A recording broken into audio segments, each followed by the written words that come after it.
took the plunge. We ran your credit card or your debit card. It went through. Now you're wondering, is this a good investment or a bad investment?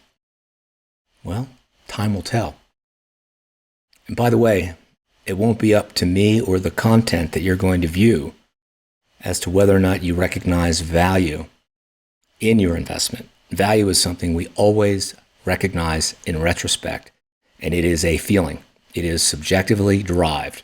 So let me start by saying that if you've been practicing your value proposition, please stop practicing it. Your prospects have no interest in it. They've heard it before. They can read it anywhere on LinkedIn. Value propositions are focused primarily on product. Does the product work? Does it not work? Can I get it at a fair price? Is it worth buying? A good example are these little guys. My earbuds from Apple. I basically paid whatever Apple charged. I lost one, as you can see, so I had to buy a fresh set. Paid a little bit more, but I knew there was value. Didn't have to wonder. On the other hand, I figured I would try these things. $9. I think I answered a survey. And I've had them in my ear once, and I still haven't recovered. So no value at any price. Great value, such that I've bought it multiple times. So what you do, how you respond, how you take the information you're about to learn in the modules that are ahead will determine whether or not you got your money's worth. If you didn't, and you did everything I tried, you'll be the first. If that happens, I'd like to know who you are. I really would. You can write me, you can call me. If you indeed tried all these things and it didn't work, perhaps we have a failure to communicate. But that hasn't happened yet. So what you can expect going forward, follow along. If you hear something that doesn't sound right to you, try it anyway. Do yourself a favor. You'll be amazed. You'll have the exact same results everyone else I've worked with would get. The problem is, it's great to have expectations. It's great to be optimistic. I don't know any pessimistic billionaires.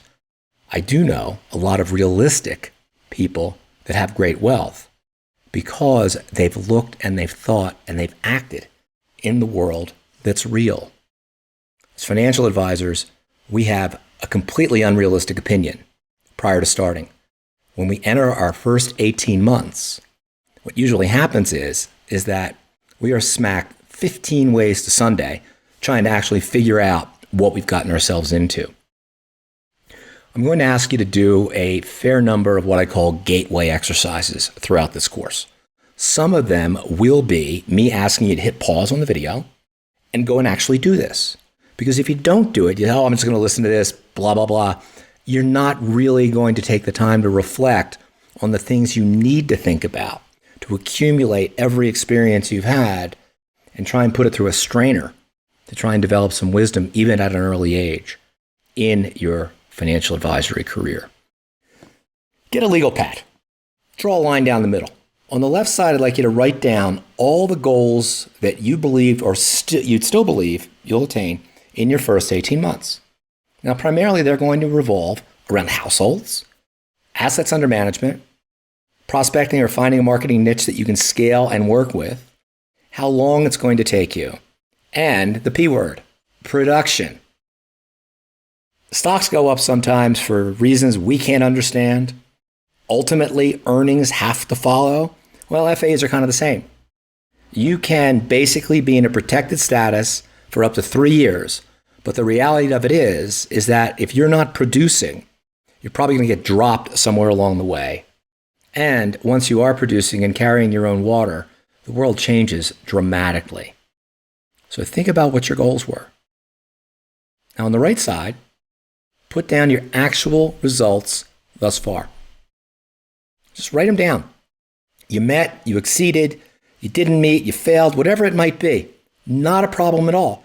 But go to another page and reflect back on what you've accomplished thus far and ask yourself, were your goals too low? Were they about right or were they too high? What was the biggest surprise you've been through thus far? I know for me, I was amazed that people weren't calling me immediately to put unsolicited orders in with whatever wealth they happened to have, because I happened to have a business card that said Merrill Lynch account executive. That gives you an idea of how long I've been doing this. But most importantly, is this job easier or harder than you thought? I've yet to meet anybody who tells me it's easier. Because until you're actually doing it, there's no way to judge. This job is hard. There's no question about it. You have to want this job badly. And then once you get it, you have to want that level of success that you dreamed about before you had it. And then start to work backwards to do all the things you need to do to get there. There are not a lot of shortcuts to work with. Let's go to another page and write down this. I want you to be completely honest with yourself. No one else is going to see this. Over the past 5 business days, how much time did you spend preparing to speak with a qualified prospect, actually speaking to that prospect? How much time did you spend preparing to talk to one or more of your clients? How much time did you actually spend speaking to that client?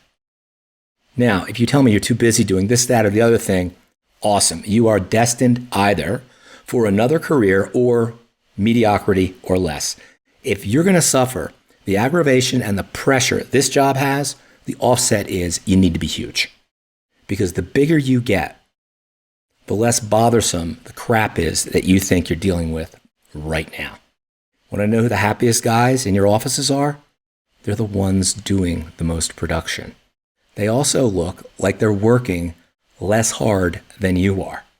Now, what's going on in most of your offices, by the way, is most FAs, vast majority, are going to accumulate pretty much 75 to 80% of their overall asset growth sometime by their 5th to 7th year.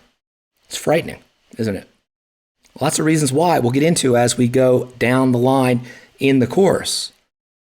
But it starts now, right now, with what you're doing. And a lot of questions, a lot of things I'm going to put to you are going to make you feel uncomfortable. I'm sorry. No one else sees us do this.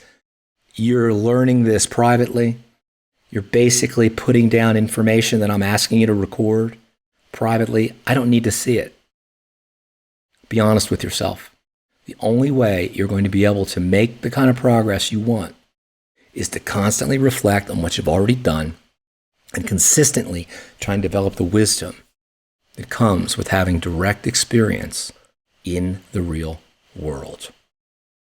As we go through this course, some of the concepts we're going to be talking about may seem a little ethereal, may seem a little squishy. And some of them are going to be hardcore math and science. You're going to learn both because you cannot be good at this job without understanding the science and math part, which basically you can learn. But it's the artfulness. It's the ability to evoke empathy, the ability to take people that you've barely spent time with and have them invest not in your company or your ideas, but in you. This is the mark of what differentiates truly outstanding financial advisors from the rest of the pack. We put ourselves out there for all to see. We acknowledge our mistakes and we move forward. I'll see you in the next video.